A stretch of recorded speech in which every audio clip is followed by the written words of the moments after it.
Boa tarde, irmãos. Boa tarde. Última vez acho que foi, estava perguntando para a Rose, dezembro, novembro mais ou menos, do ano passado. Olha como passa.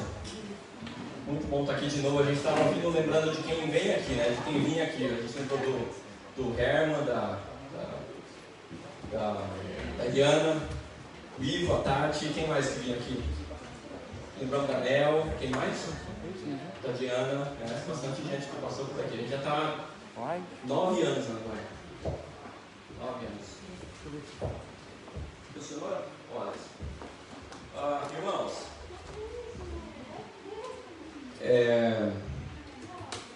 Se eu fizer uma pergunta para vocês, quem aqui gosta de pergunta? De fazer pergunta?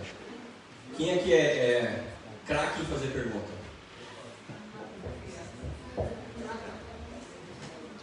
Crianças? Aham. Quantas perguntas por dia?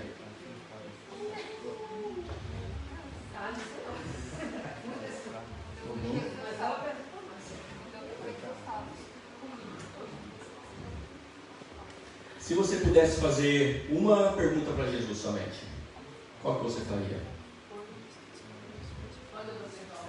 Uma pergunta, só uma. Quando Jesus veio aqui à Terra, veio para Israel, quem aqui como foi? Foi bastante caótico, né?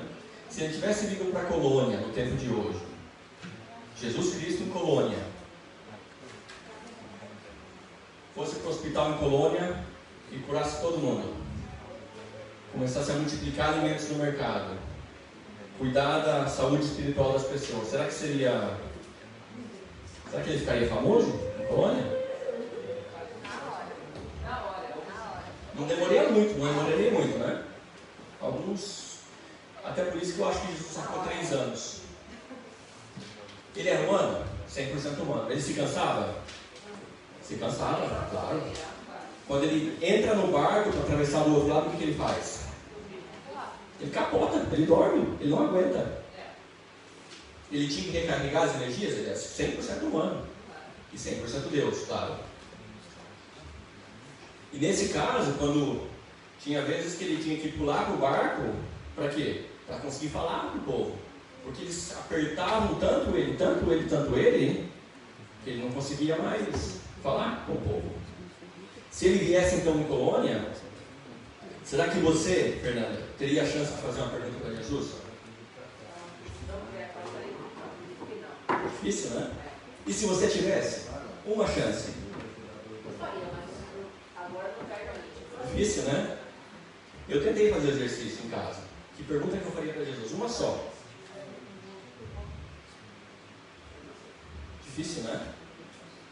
E o que eles fizeram? Quando a gente olha na Bíblia, qual que era a pergunta mais recorrente que eles faziam para Jesus? Eram várias, né? Exato. Qual que era a pergunta novamente? O que devemos fazer? O que devemos fazer para herdar o reino de Deus? Quando Nicodemos, por exemplo, ele vai a Jesus de noite, escondido, porque ele não conseguia falar com Jesus durante o dia, ele vai até Jesus e pergunta como que devo fazer exatamente isso, para herdar a vida eterna. Alguma outra pergunta que eles faziam para Jesus? Sim, por favor. Como le podemos seguir? Por favor? Como le podemos seguir? Exato. Como que eu faço para poder te seguir? Né? Mais alguma pergunta? Falta uma. Se ele era se era o Messias, né? Se era o Cristo. Também, verdade. Se ele era o Cristo, né? Se ele era Deus. Mais alguma?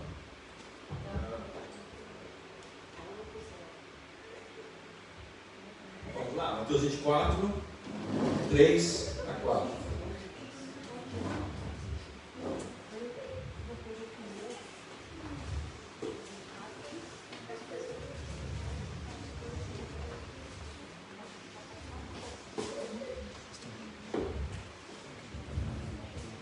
Voltando um pouquinho, vamos para o capítulo 23, começando no 37. Mateus 23, verso 37. Jerusalém, Jerusalém, que matas os profetas e apedrejas os que te foram enviados. Quantas vezes eu quis reunir os teus filhos como a galinha ajunta os seus pintinhos debaixo das asas, e vós não o quiseste. O que ele fala agora, Jesus? Presta atenção, ó. Eis que a vossa casa ficará deserta. Declaro-vos, pois, que desde agora já não me... O que os discípulos entenderam agora? Eles tinham acabado de receber o Messias, e o que Jesus fala?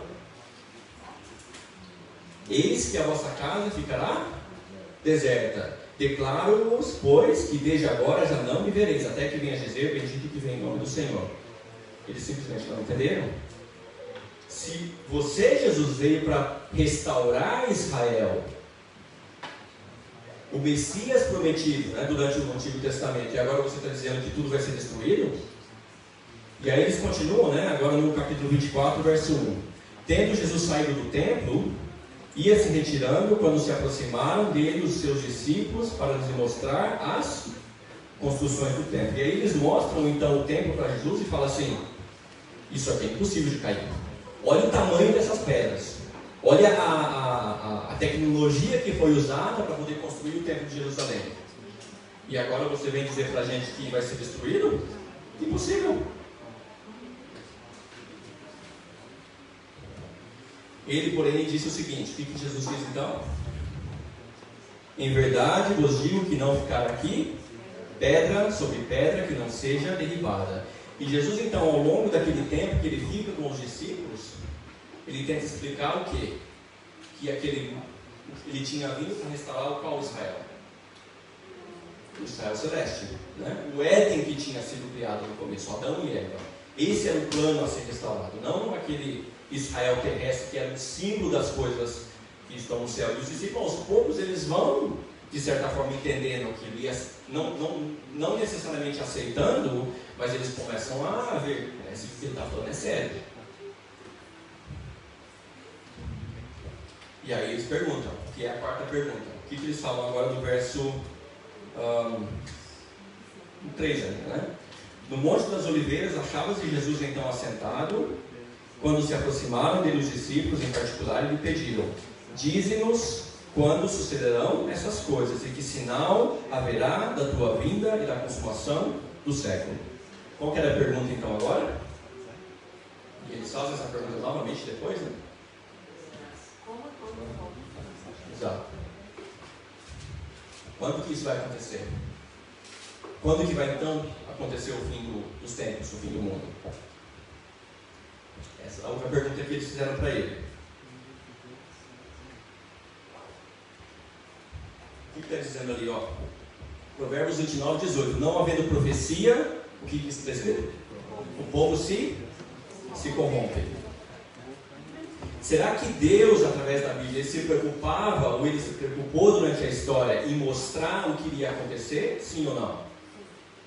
Quando os discípulos eles fazem essa pergunta para Jesus, eles se importavam com aquela pergunta? Eles se importavam com as necessidades, as perguntas dos discípulos e dos seguidores dele?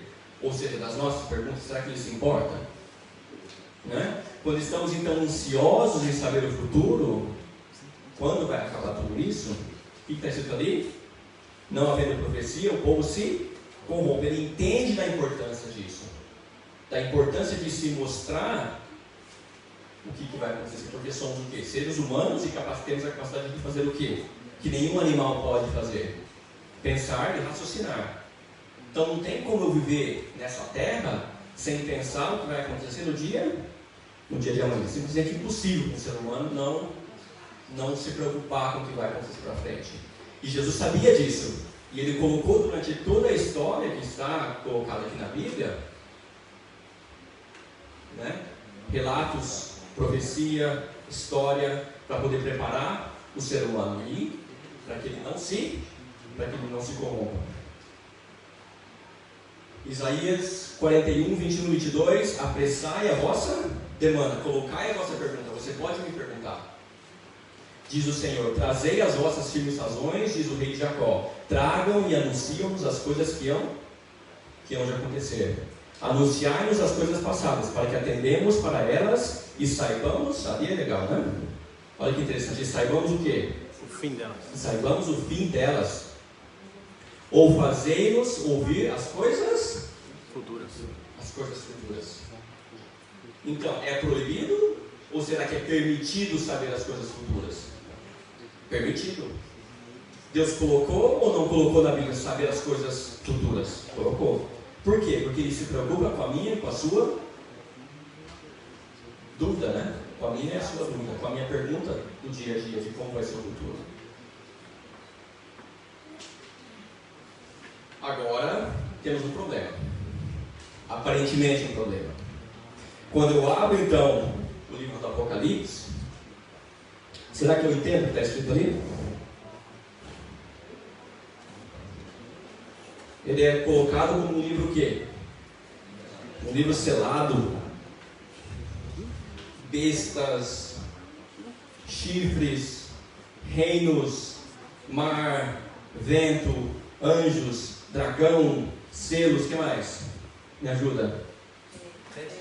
Pestes, desastres, terremotos, sinais cósmicos, sinais terrestres, sinais do mar, animais tenebrosos, terríveis, com chifres e dragões, com várias cabeças.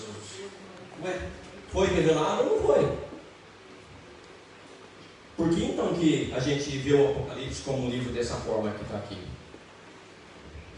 Muita gente não tem nem coragem de abrir, de pegar e folhear o Apocalipse. Dá até batedeira no coração de abrir o livro.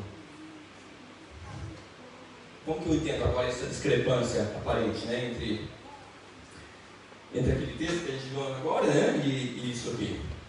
Por que então que o livro foi escrito dessa forma? Existem algumas razões, existem várias razões, né? Várias explicações por que Apocalipse foi escrito dessa forma. A primeira que eu queria colocar é essa aqui, ó. Crescimento espiritual de fé em fé. Romanos 1,17, mas vamos abrir então Hebreus 11, verso 1, por favor, irmãos.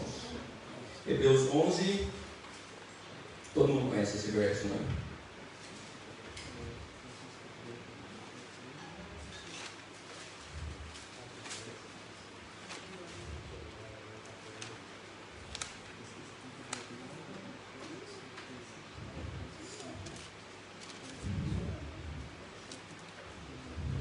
Ora, o que é a fé? Eu acho que Jesus existiu e veio para morrer para me salvar. É certeza. Obrigado, pastor. A fé é a certeza de coisas que te esperam. A convicção de fatos que não... Será que eu consigo ver o futuro? Ver não. Não. Pela fé, né? Mas será que eu posso ter convicção do que vai acontecer no futuro? Através da fé? Não é assim, eu acho que Jesus vai voltar? Não tenho muita certeza. Ou será que um cristão ele deve ter a certeza e a convicção de que ele vai voltar? Amém. Porque aquela fé que salva é essa, é a fé com o quê? Com certeza e com convicção. Obviamente que ela não acontece do dia para o outro, né? Mas ela acontece com o crescimento espiritual daquele cristão. Mas em certo estágio da vida cristã, ele deve ter o quê? A certeza e a convicção.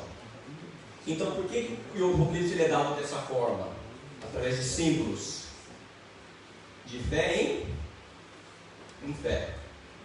Porque quando eu vou estudando profecia ao longo da minha vida cristã, eu vou crescendo em fé. A partir do dia que eu batizei, eu aprendi um pouquinho de profecia, não entendia tudo. Mais um pouquinho ali, cresci em fé. Mais um pouquinho, cresci em fé. Mais um pouquinho, cresci em fé. E fui crescendo espiritualmente, de fé em fé. Crescendo a convicção e a certeza de que ele virá. E de que a profecia é verdadeira. Esse é o primeiro ponto. O segundo ponto é...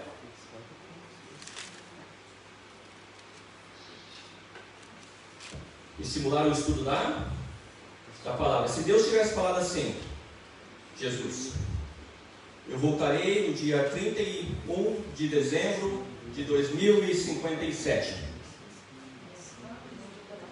31 de dezembro de 2057.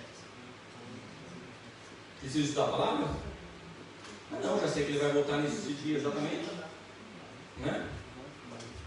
A gente vai voltar nesse ponto. O terceiro é o seguinte: proteger o texto, o relato bíblico, o Apocalipse. Como que o Apocalipse foi dado? Como que a profecia foi dada para João? Em símbolos. Por simples, né? Como e onde foi dada? Uma ilha, né? Qual que era a condição do apóstolo João? Preso, Prisioneiro. Prisioneiro. Ele não estava lá gozando de liberdade em Jerusalém, escrevendo o livro para todo mundo receber. Ele era um prisioneiro. Quando ele escreve o Apocalipse, na forma de símbolos, o que acontece então com aquele livro? Quando os soldados, ou quem quer que seja, recebe aquele manuscrito, quando eles leem, não entendem nada. O que é isso? É louco, pode deixar levar. Ficou louco. Protegeu. Ao longo da história, quando isso foi sendo revelado para os cristãos, obviamente, isso também teria que ser protegido, certo? No primeiro século, no segundo século, foi estudado a profecia? A Apocalipse foi estudado? Foi estudado. Só que o texto foi então preservado porque ninguém conseguia entender aquilo, só os cristãos, aqueles que tinham a revelação bíblica, né? Para a preservação então do texto bíblico, do livro do Apocalipse. E o quarto ponto é distante esperança para os primeiros cristãos. Se os primeiros cristãos, se Adão, por exemplo, ou Noé, ou João, Pedro, soubesse que Jesus está em 31 de dezembro de 2057, qual que é a minha esperança? Porque todo cristão tem a convicção, ou pelo menos a esperança, de que ele vai voltar na minha época, correto? Todos nós, vamos voltar nesse ponto ainda. Mas se Jesus tivesse dado uma data quando Adão pecou, ou Eva pecou, né? Ele poderia ter dado? Claro que ele poderia ter dado. Ele sabe essa data? Obviamente que sabe, ele é onisciente para saber essa data. Mas se ele tivesse feito isso, teria sido quase que um balde de água fria, né? Na esperança dos primeiros cristãos. Ou até na nossa hoje. Se eu soubesse que Jesus volta em 57, o que eu faço? Exatamente. Não necessariamente, mas pode contribuir, né, para ele perder a esperança. Eu ainda posso permanecer fiel, né, se eu soubesse. Mas vai contribuir para perder a esperança. E o último ponto, e para mim na verdade é o mais importante, é o conflito cósmico. O pastor Iglesias pregou aqui, acho que tem quantos anos já, Gilson? 3 anos? 3, 4 anos. Quem estava aqui? Né? Bastante gente. Ele falou sobre isso. Quem lembra que ele falou sobre isso? Do mundo espiritual. Quem lembra? Lembra? Um dos melhores que eu já vi desse tema. E ele fala disso aí. Deus ele não poderia ter revelado a guerra espiritual, porque senão nós então não conseguiríamos o quê? Viver. Se ele revelasse para a gente o conflito que existe entre as forças do mal e as forças do bem para a gente hoje, eu, por exemplo, não teria nem filho, não poderia ter um trabalho, porque aquilo me deixaria perturbado, completamente perturbado. Entendeu? De ver aquilo todo dia, ou de saber exatamente com detalhes o que está acontecendo nas regiões celestes. Quando Satanás tem a luta no céu, o que a linguagem fala que acontece lá? É uma briga física, quando Satanás é expulso do céu. Então a gente não tem, na verdade, a gente nem precisa ter a noção da severidade disso, da importância disso. E se eu soubesse, eu não teria até uma forma de mostrar a graça de Jesus para termos uma vida normal e com prazer, com pregar o evangelho e tudo mais. Ou seja, o conflito cósmico, o mundo espiritual, ele é muito mais do que a gente imagina. Porque o mal ele tem que ser o quê? Ele tem que ser completamente aniquilado. Vamos ler então Efésios 6:12 para a gente comprovar isso. Efésios 6.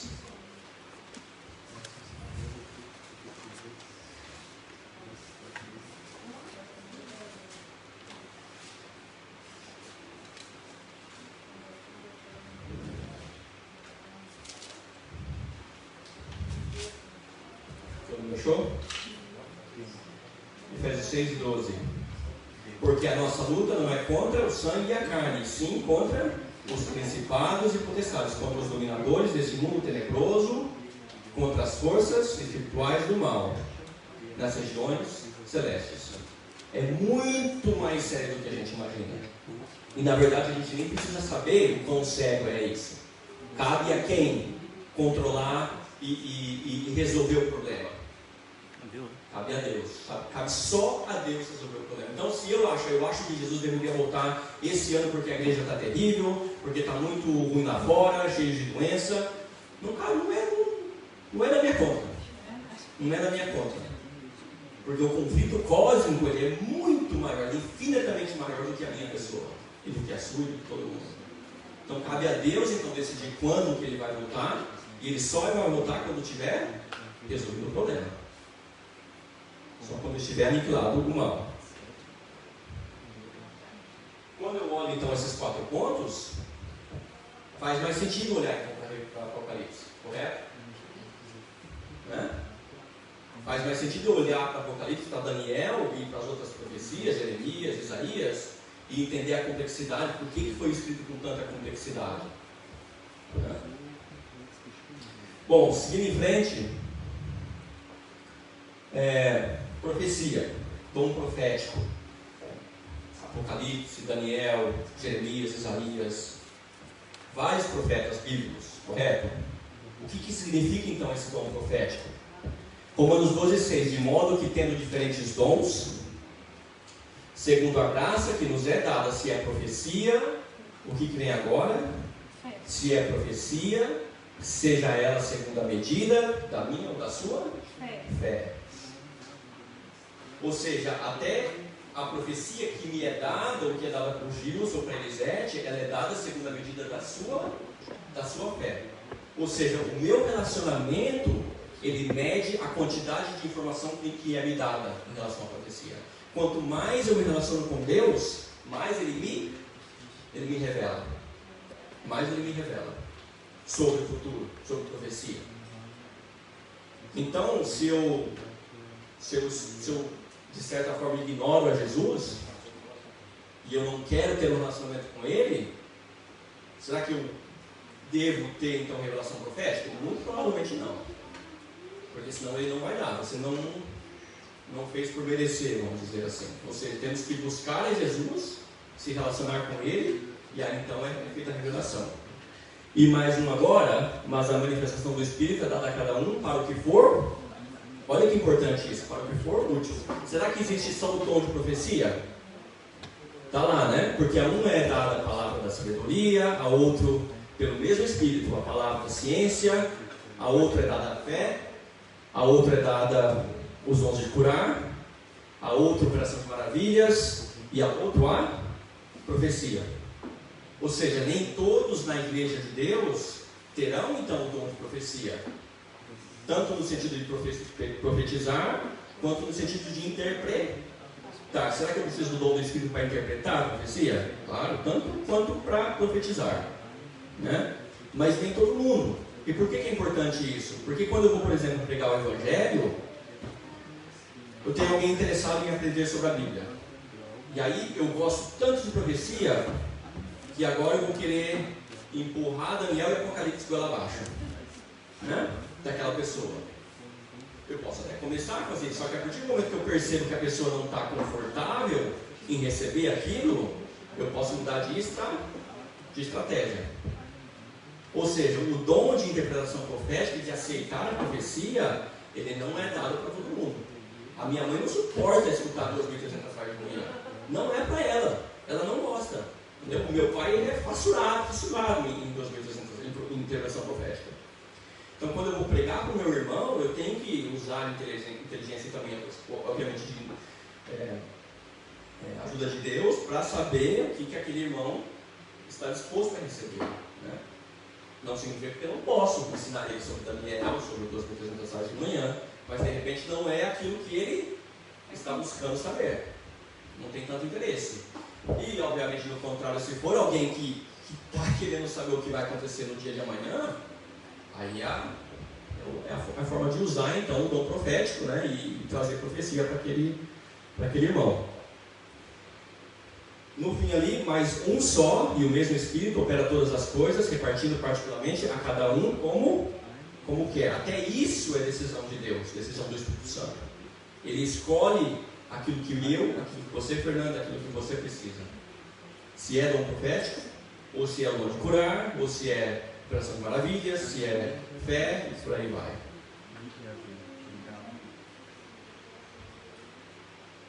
Quando eu olho então para Apocalipse com esses olhos de Hollywood,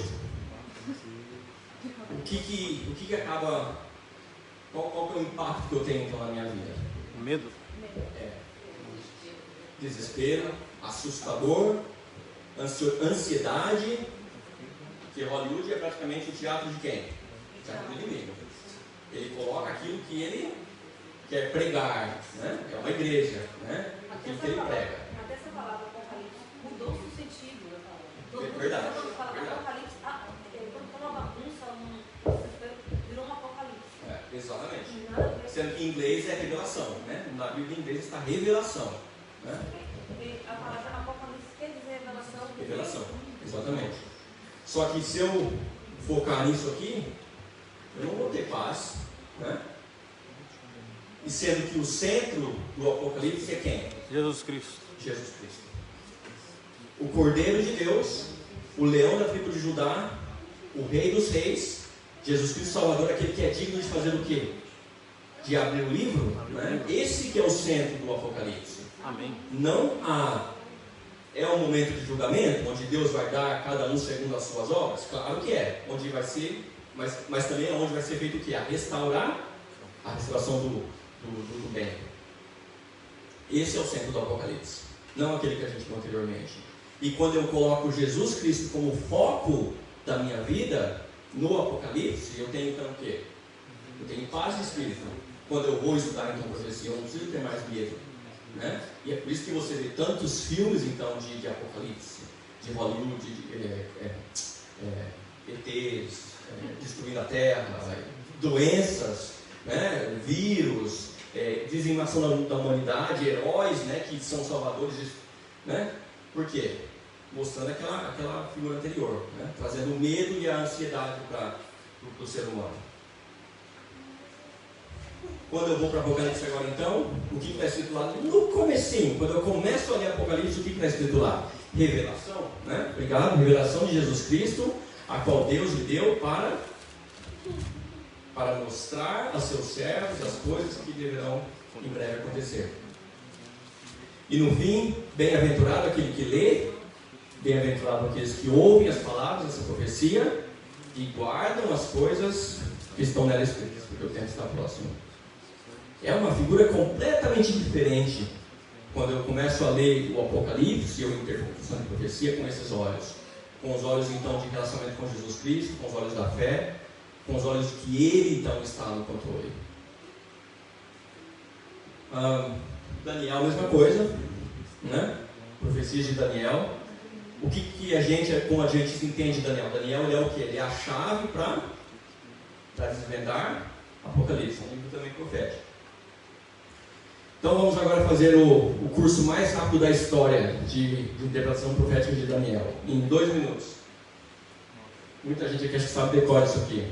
A cabeça de ouro significava quem? Babilônia. No sonho de Daniel, 2, correto?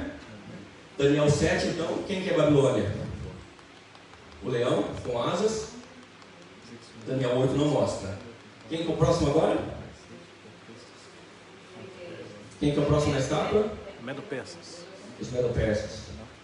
Peitos e braços de prata, os medo-persas. Daniel 7 ele é o urso.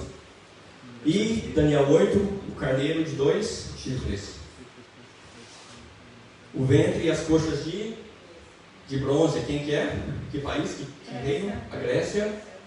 Em Daniel 7 é o leopardo com as 4 cabeças. E em Daniel 8, o bode com um chifre.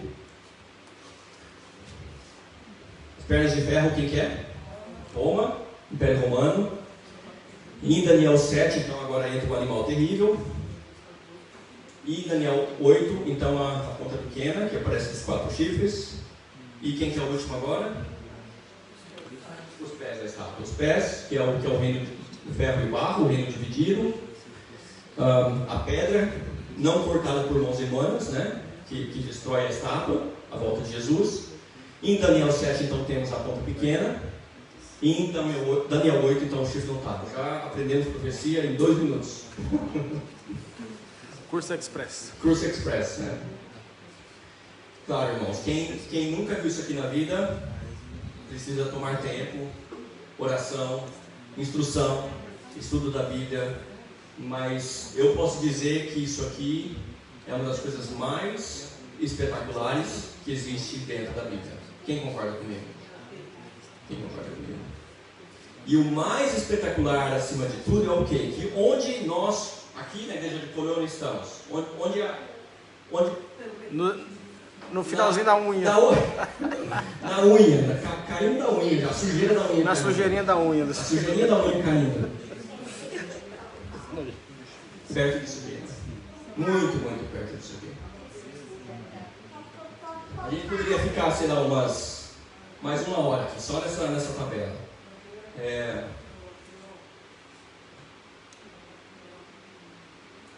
Só isso aqui já seria suficiente, irmãos, para a gente ver a maravilha da Bíblia com relação à interpretação profética. Os detalhes da interpretação profética quando eu estudo a palavra de Deus. Só isso já seria suficiente. O cumprimento, né? Exato, e o cumprimento da mesma. Exatamente. Mas não é só isso. Por quê? Se eu volto então agora para Adão e Eva. E eu olho essa tabela agora. Quantos anos se passaram? 6.000 anos de desgraça, de desastres, de tristeza, de morte, de dor, de tudo que é abominável por Deus. Por quê? Por que demorar tanto? Olha quanto tempo, gente. Entende a importância de tornar isso também, de certa forma, protegido do povo? Daniel, quando ele recebe a revelação, o que acontece com Daniel? Ele se desespera. Ele começa a chorar.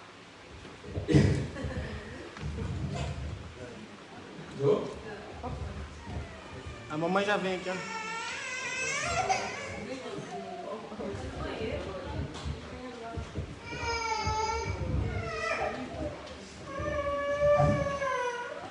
Daniel, quando ele vê isso, ele recebe a interpretação profética. O que acontece com Daniel? E o que Jesus fala para ele? Vai acontecer no fim dos tempos. Ele se desespera, porque ele esperava que a libertação do povo de Israel seria nos tempos dele, que é o que acontece na verdade quando Dario invade a Babilônia. Mas a solução final, ela seria dada quando? No fim dos dias. Então, quando eu olho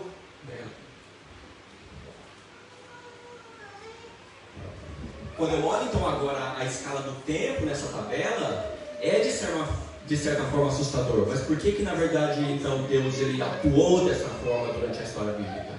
E agora eu quero mostrar na próxima tabela. Tá? Então, são 5 principais eventos que Jesus Cristo ou que Deus são os grandes atos de Deus durante a história da humanidade.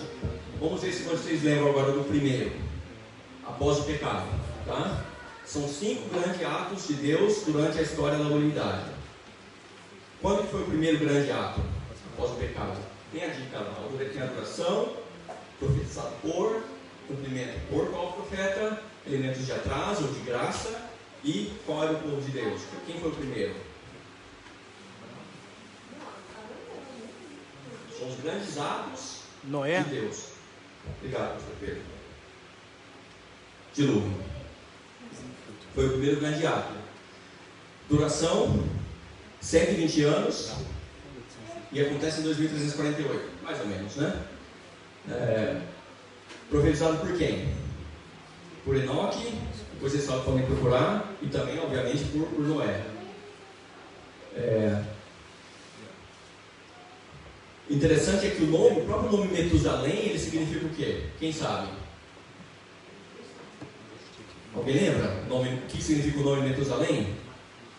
O dia que eu morrer acontece o julgamento, praticamente assim. Até no nome de Metusalém estava então profetizado o acontecimento do dilúvio. E os teólogos dizem que ele morre exatamente quando a porta se fecha da arca, ele morre naquele dia. Elementos de atraso, quem se lembra? 7 dias. Eles têm um atraso de 7 dias para poder acontecer o dilúvio. Até ali, Deus então mostra a graça, dando uma chance maior para quem quiser poder se arrepender e entrar. E quem era o povo de Deus? Quantas pessoas? 8 pessoas. O que mais me assusta, às vezes, quando eu penso sobre o dilúvio, onde que estava, por exemplo, o irmão de Noé? Onde que estava os parentes de Noé? O tio, os primos, né? Eram 3 filhos. As noras, onde estava o pai da nora de um dos filhos? Metusalém era o avô dele, né? Metusalém era avô de Noé. Exato. Lameque. Muita gente morreu antes. Claro, Deus preservou tirando antes, com certeza. Mas muitos se perderam também. Só 8? Ninguém entende. Será que Deus queria salvar mais? Senão Noé não teria pregado por 120 anos. Por que Noé prega por 120 anos? Porque Deus queria salvar mais gente. Deus teria pregado, se ele soubesse que ele ia salvar só 8, teria pregado do mesmo jeito, né? Ele prega do mesmo jeito, mesmo sabendo que vai salvar só 8. Quem é o próximo agora? Qual que é o próximo grande evento? Exato, Êxodo. Quantos anos demorou? 430 anos ou 400 anos. Profetizado por Abraão, estamos presos ali. E é cumprido por qual profeta? Moisés. Qual é o elemento de atraso, de graça, que é dado ao povo para poder entrar na terra prometida? 40 anos no deserto é dado então ao povo. E o povo de Deus era o povo de Israel. Quem lembra do próximo? Agora fica difícil, né?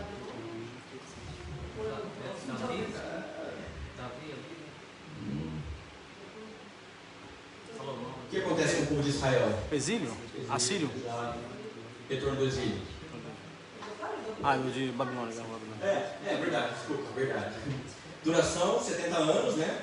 70 anos são determinados pelo povo. Quem era o profeta? Jeremias, Daniel também. Aí cumprido, né? Cumprido por Daniel, Jeremias, Ageu, Zacarias. Cumprimento não é feito por eles. Qual é o elemento de atraso? Não se tem muito, mas a reconstrução do templo demorou. A reconstrução dos muros demorou tempo, né? Para que o povo pudesse voltar. E o povo de Deus, então, é a restauração desse povo que entra então na terra prometida. Qual que é o próximo? Agora é fácil. Jesus. Exato. Primeira vinda de Cristo. Também foi profetizado, obviamente. 70 semanas, 490 anos. Né? Na interpretação profética, esse plano então é 490 anos. Profeta Daniel. E cumprimento por quem? João Batista, Pedro, Estevão.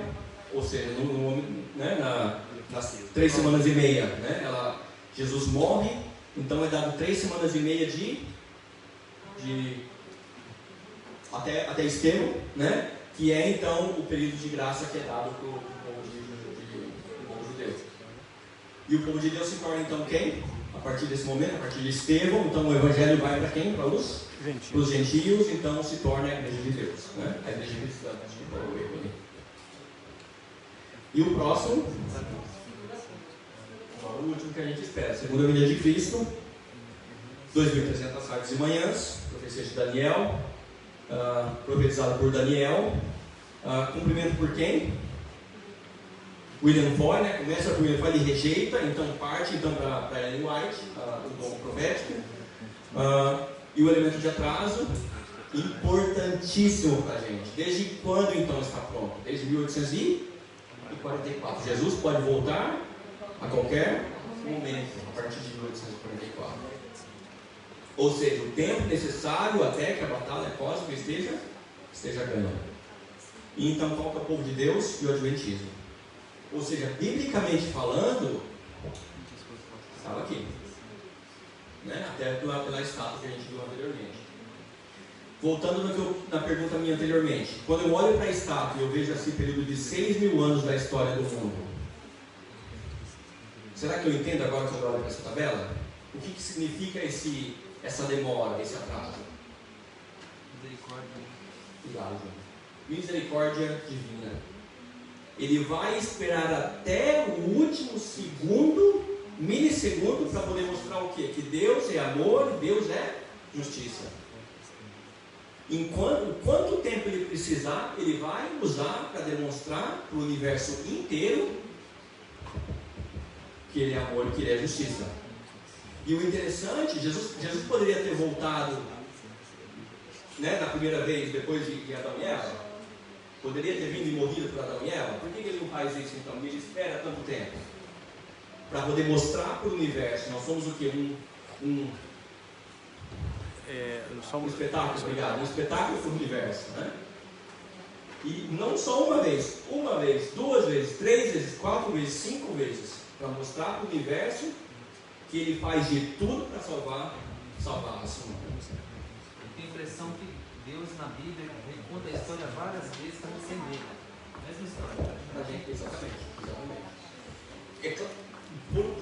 Dá a impressão que não funciona, né? Não funcionou aqui, né? Mas na verdade significa o quê? A graça que ele dá, a misericórdia que ele tem para o ser humano, e mostrando para ele: eu volto de novo para te buscar, para te salvar.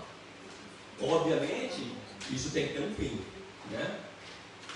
Vai chegar um momento que ele tem que falar: aqui chega, aqui basta. Porque o mal também, ele não pode permitir que o mal se eternize, né? Fique eternamente. Ele vai ter que colocar um basta nisso tudo. A gente poderia também ficar muito tempo aqui. Eu queria focar num ponto pequenininho. A gente falou agora há pouco que a gente está bem na unha da estátua. Na unha da estátua, bem ali na sujeirinha. Se estamos ali, será que podemos então aprender com o passado? Vocês veem então o privilégio que a gente tem de olhar para trás e aprender com o que aconteceu no passado? É um privilégio inacreditável.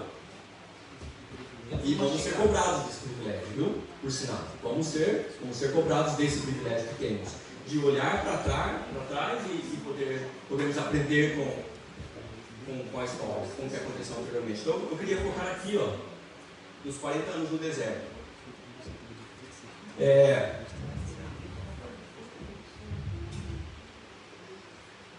Israel sai do Egito, correto?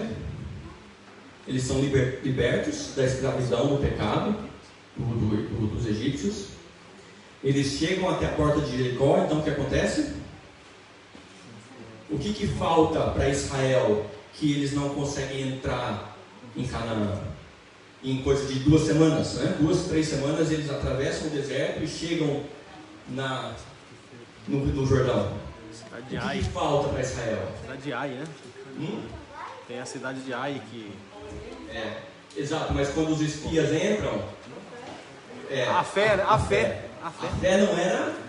não era fortalecida. O que a gente deu no começo lá? A fé é a convicção. Eles tinham a convicção de que poderiam destruir Jericó? De maneira alguma. E o que eu posso aprender com isso então? O que eu preciso para poder entrar em Canaã? Será que é a mesma coisa? Será que a gente consegue então se comparar com esse Israel aqui? E aí eles entram no deserto por quanto tempo? 40 anos. E o mais inacreditável, ou na verdade nem tanto assim, porque a gente não muda, né? Somos todos seres humanos cheios de problemas. Quando eles batem na porta de Jericó de novo, no Rio Jordão, será que acontece de novo? Números 25, vamos lá? Bem rapidinho. Estou com medo de demorar demais, gente, mas é difícil resistir. Números 25.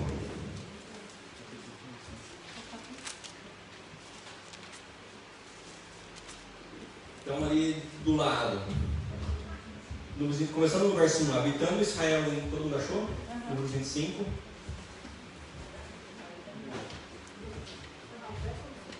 Habitando Israel em Sitim. Verso 1, desculpa. Números 25, a partir do verso 1. Habitando Israel em Sitim, começou o povo a prostituir-se com as filhas dos moabitas. Igrejas, posso entender como igrejas? Mulher em profecia é o quê? Igreja, né? Estas convidaram o povo aos sacrifícios dos seus deuses, e o povo comeu e inclinou-se aos deuses delas, juntando-se Israel a Baal-Peor, que era o deus mais abominável, um dos mais abomináveis da época. A ira do Senhor se acendeu contra Israel. Disse o Senhor a Moisés: toma todos os cabeças do povo, né? E faz isso aí. Disse o Senhor a Moisés, depois, e a ardente ira do Senhor se retirará de Israel. Então Moisés disse aos juízes, no verso 5, cada um destrua então, né, os homens da tribo que juntaram a Baal-Peor. A mesma coisa acontece. E a gente vai ver agora um dos textos sensacional de Ellen White. É bastante longo, mas a gente vai tentar encurtar um pouquinho. Olha que interessante, gente. Tenta ler comigo, ó. Está no Patriarcas e Profetas, capítulo 41, relacionado obviamente a essa história. Ó. Com alegre coração e fé renovada em Deus, os exércitos vitoriosos de Israel haviam voltado de Bazã. Já haviam ganho posse de valioso território. Eles estavam já bem acomodados. Bem acomodados. E estavam confiantes na conquista imediata de Canaã. Eles tinham certeza que iam conquistar Canaã. Agora tinham. Era o povo de Deus. Eles tinham confiança em Deus. Tanto que depois eles entram, mas eles se acomodam um pouco. Apenas o rio Jordão se achava entre eles e a terra prometida, lá na porta.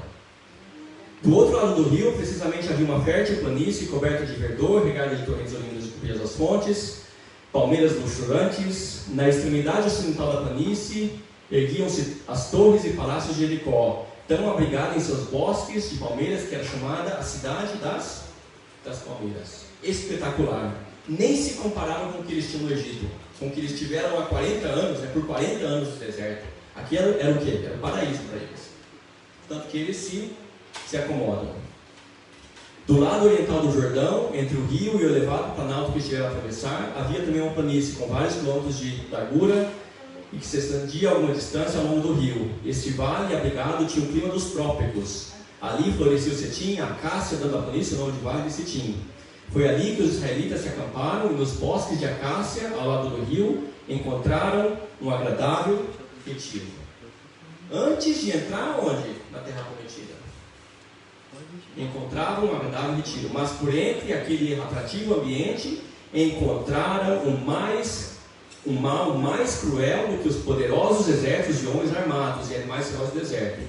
Aquele território tão rico em vantagens naturais tinha sido contaminado por seus habitantes. A primeira vez, quem que foi que não permitiu que eles entrassem? Jericó. Os soldados do exército, medo de atacar Jericó. Depois de 40 anos no deserto, eles estavam confiantes de que eles poderiam destruir. Era diferente. Só que o que entra então como contaminação do povo agora? Os habitantes. No culto público de Baal, a principal divindade, levavam-se constantemente a efeito as cenas mais degradantes e iníquas. De todos os lados havia lugares que eram voltados pela idolatria e licenciosidade, oferecendo seus próprios nomes à sugestão da vileza e corrupção do povo. Tal ambiente exercia uma influência corruptora sobre os israelitas. Suas mentes se tornaram familiares com os vis pensamentos constantes sugeridos. Sua vida de comodidade e inação produziu seus efeitos desmoralizadores e quase inconscientemente estavam a afastar-se de Deus e chegando a uma condição em que seriam fáceis presas da tentação. Será que a gente compara isso com hoje? É 100% o que a gente vê hoje na igreja. 100% do perigo que a gente vê de se contaminar com quem? Com as outras denominações. Com os habitantes do... E o que Ellen White fala bem no fizinho para a gente fugir para as montanhas, porque já não tem mais condição. Mais um pedacinho. Agora, só pulando ali. O negrito foi mareada pelos mais medonhos desvios da virtude e integridade. Mulheres midianitas começaram a entrar furtivamente no acampamento. Mulheres em profecia, o quê? Igrejas. Igrejas começaram então a entrar furtivamente no acampamento, mistura de doutrinas. Seduzi-los a transgredir a lei de Deus, a atrair sua atenção para os ritos e costumes pagãos, e levá-los à idolatria. Tais intuitos eram cuidadosamente ocultos sob o aspecto do quê? De amizade, de modo que não houve suspeita dos mesmos até para os guardas do povo. Estava bem ali, fácil de aceitar. Eram todos amigos, né? Já estavam há muito tempo ali. No próximo ele grita ali: iludidos pela música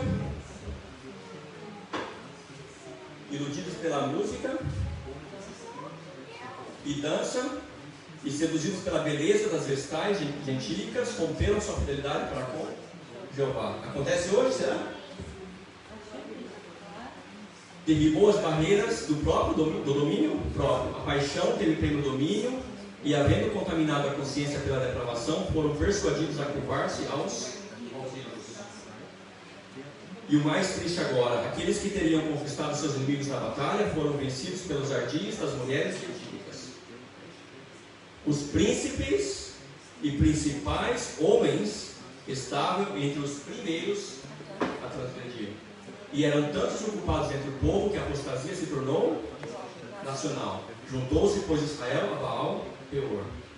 Existe um paralelo com o tempo de hoje? É a mesma coisa. Exatamente a mesma coisa. Será que eu posso usar isso então para me policiar agora e aprender?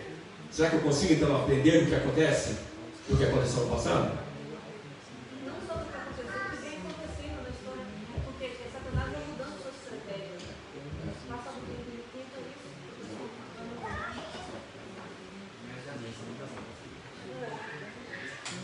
Voltando agora, 24, 3 a Mateus 24, 3.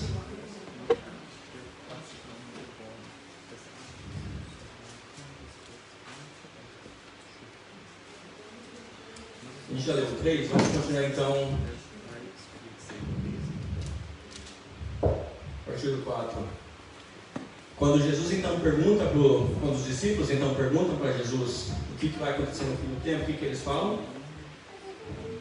Vede que ninguém vos engane. O que aconteceu em Baal Peor? Engano.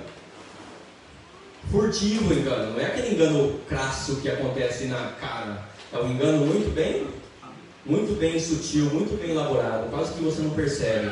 Tanto os líderes do povo foram enganados. Vede que ninguém vos engane, porque virão muitos em meu nome, dizendo eu sou Cristo, enganarão a muitos, e certamente ouvirei falar de guerras e rumores de guerras. Vede, não vos assusteis, porque é necessário assim acontecer, mas ainda não é o fim. Se levantará nação contra nação, reino contra reino, e haverá fomes e terremotos em vários lugares. Porém, tudo isso é o quê? O princípio das dores. Então serei atribulados e vos matarão e tudo mais. Mas ainda não é o fim. Verso 14 agora.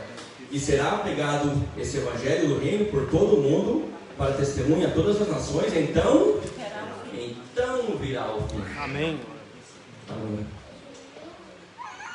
Corona. Está aqui, né? Fomes, terremotos, pestilências, mas ainda é o princípio das dores. Qual que é o grande objetivo do inimigo, então? Enganar.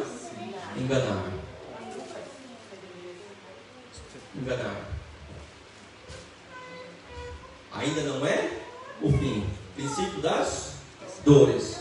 Ele está perto? Está perto, mas ainda não é o fim. Quando que chega o fim? Quando o evangelho for pregado a todo o reino. Aí então vem o fim. Por uma página, a gente está terminando agora, uma página. Parábola das 10, bem conhecida parábola das 10 virgens. Mateus 25. 15, tá, gente?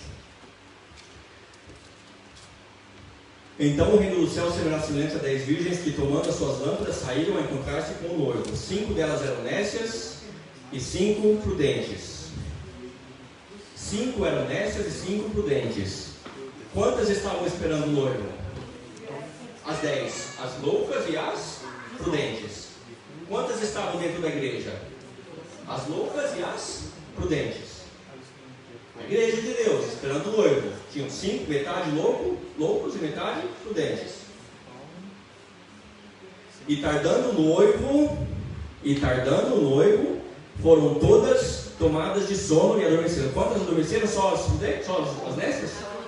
Todas adormeceram. Inclusive as prudentes. A igreja de Deus, como um todo, se adormece.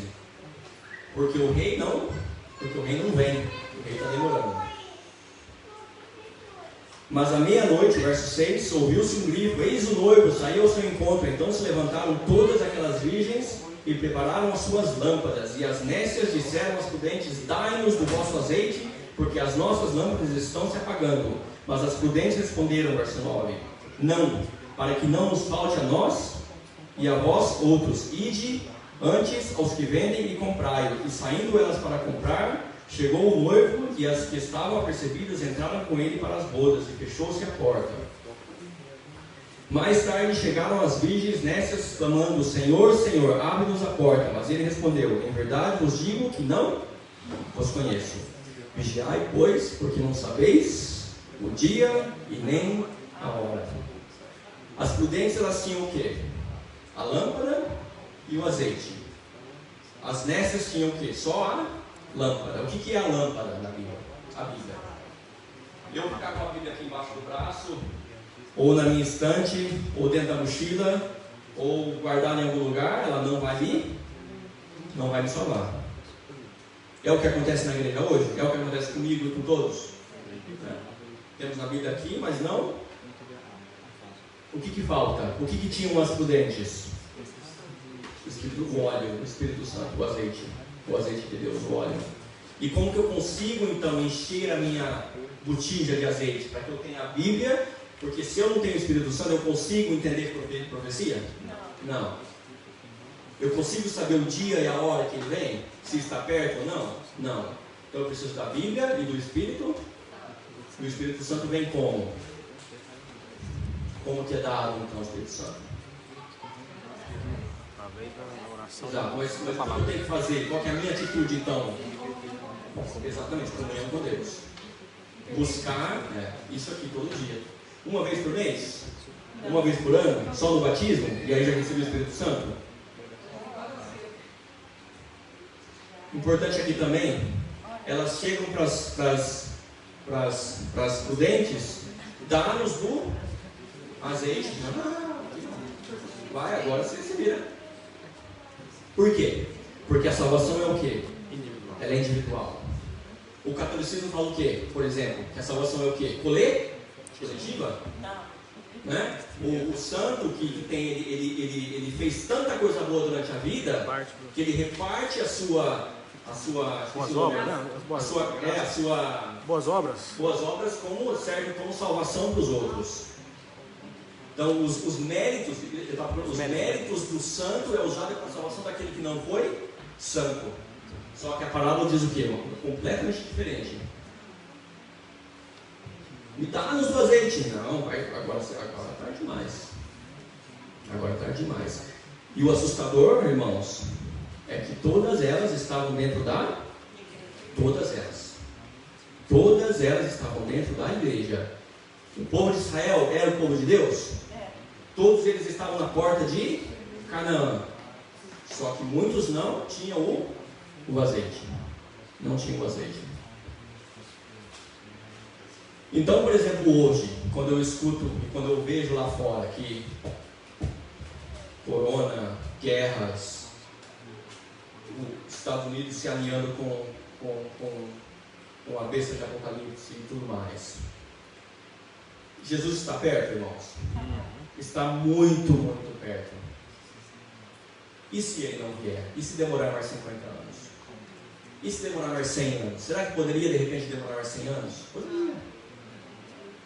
Só que o fato dele chegar hoje, ou daqui a 100 anos, não é isso que vai me salvar. O que vai me salvar? O Espírito.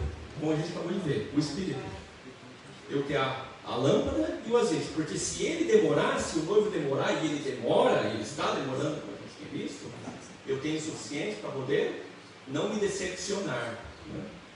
Para eu não ficar com ansiedade, com medo, com tristeza, se de repente demorar. Pode passar corona e vir outra coisa e ele não vir, e eu ter, né, não ter mais a paciência ou não saber esperar. A paciência dos santos, né? Paciência dos santos, exatamente.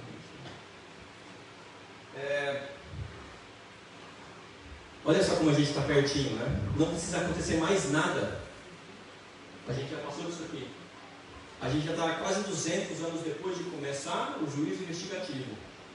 Não precisa acontecer profeticamente, nada mais precisa acontecer em termos de cumprimento para Jesus vir. Só pregação, exatamente, pregação do Evangelho. A gente já está às portas. Essa imagem aqui, irmãos, eu já vejo desde criança. Eu já vejo há 41 anos. Quem aqui espera essa imagem há mais de 40 anos? Tem alguém aqui que espera mais? Meu avô falava para mim que ele não achava que ele ia morrer. Meu avô morreu em 2005. Jesus vai voltar nos meus dias, ele falava. Eu lembro quando eu tinha, não sei quantos anos, eu tinha medo de entrar no serviço militar. Quando eu era criança, eu devia ter idade de novo. Eu lembro que meu tio, ele era tiro de guerra, né, que chamava. E aí ele vinha com arma para casa, né, na casa da minha avó. E eu tinha medo daquilo, eu era criança. E eu pedia para Jesus voltar antes para eu não ter que entrar no serviço militar. E não ter que participar de uma guerra. Lembro muito bem disso. E aí eu pedia para Jesus voltar. Já estou com 41 anos, já fui dispensado e não voltou ainda. Meu pai já está com 65 anos, meu sogro com 70 anos. E meu pai está passando o tempo e Jesus não está voltando. Né? Eu já estou com Noah, 5 aninhos já fez. E aí semana retrasada, foi semana retrasada, né? Ele falou assim, mas Jesus está demorando para voltar, falou para a gente, semana retrasada. Jesus está demorando para voltar, mamãe? E aí anteontem eu perguntei para ele, né? Eu queria investigar um pouco mais o que ele achava.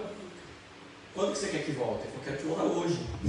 Dessas 5 aninhos, ele entende isso aqui mais do que ninguém. Ele quer isso aqui. Só que pode ser que demore um pouquinho mais.